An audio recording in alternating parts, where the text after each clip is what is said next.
is not always an easy task. It brings headaches, especially when you are leading in a different culture. Today, I'll talk about challenges Western managers may have when they operate in China, as well as offer a few tips on how could they become good leaders in Eastern countries.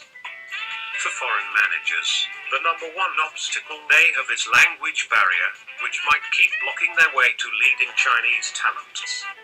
To deal with this problem, you should know that Chinese staff read beyond words. Therefore, you can narrow the language gap by attaching importance to non-verbal expressions. Besides, you can show up in as many events as possible. By doing this, you exhibit your commitment to communicate and give face to staff, which is important in Chinese culture.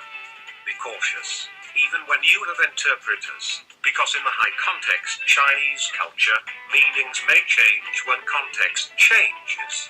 Thus, it's always safe to cross-check. The second challenge is inefficiency in communication. Western managers need to pull minds out of mouth and put ideas into action. Firstly, you should be more proactive.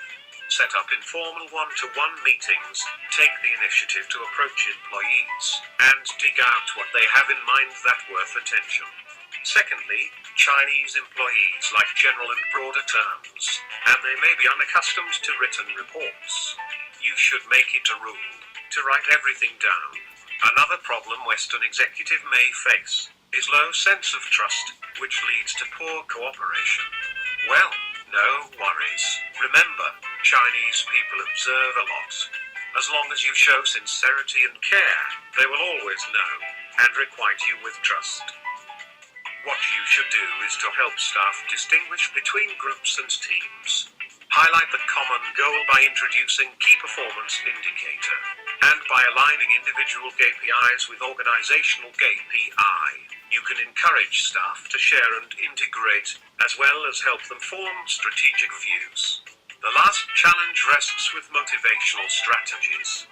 Chinese staff prefer fancy titles as proof of ability, but may confuse titles with duties. Thus, you should educate them on the linkage between promotion and greater responsibility. Moreover, you need to help employees with competency building by highlighting to them what qualifications they need to pursue to facilitate the next promotion. Don't forget empowerment. Assigning employee with ownerships of tasks is a gesture of offering trust and faith, which in turn serves as the best incentive measure.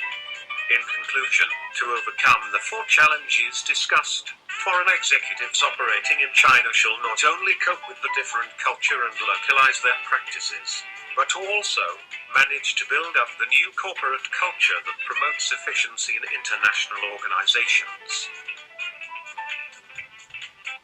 Created using Powtoon.